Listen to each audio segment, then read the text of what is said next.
Good evening. Welcome to Art Attack. I am Jason Andan.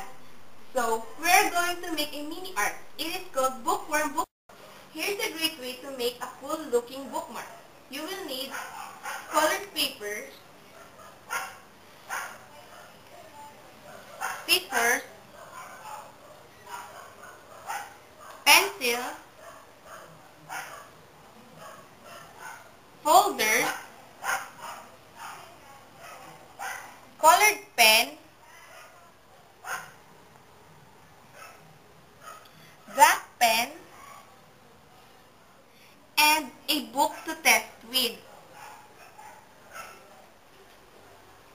First, use a pencil to draw a big backward S shape on the piece of a folder. Then, draw an oval shape for the head at the top end. Fasten up both sides of the S, going from the head towards the tail, getting thinner as you go along.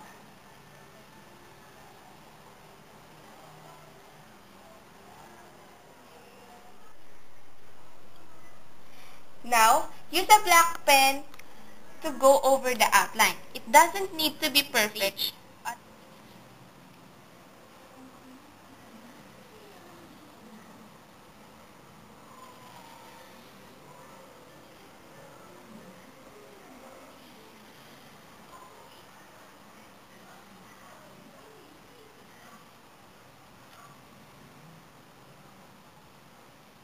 Draw two eyes on the top of the head and add mouth.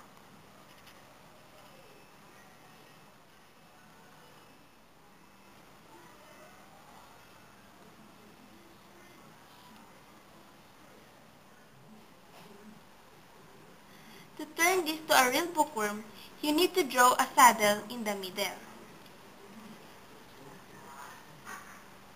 And add some lines above and below as you can see in here.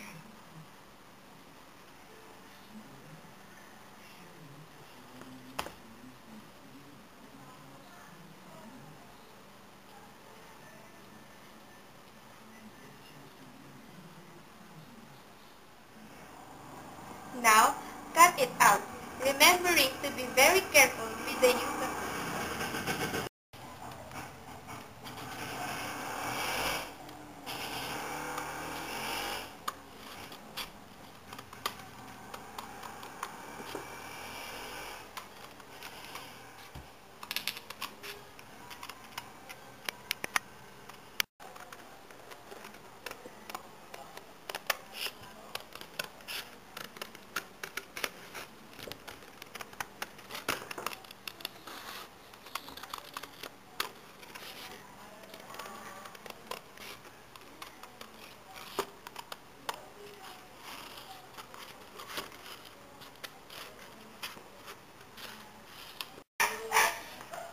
you should end up with something that looks like this.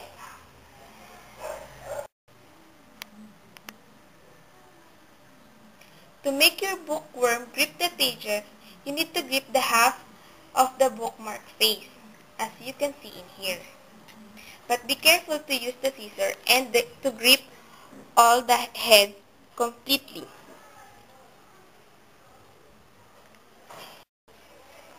Diba? Diba? Yung ano, tas ang ano.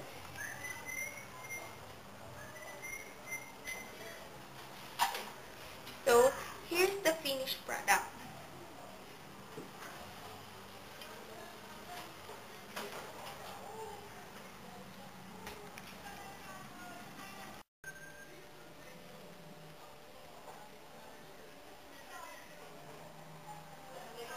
So, I hope you enjoyed this mini art. Tara! Bye-bye!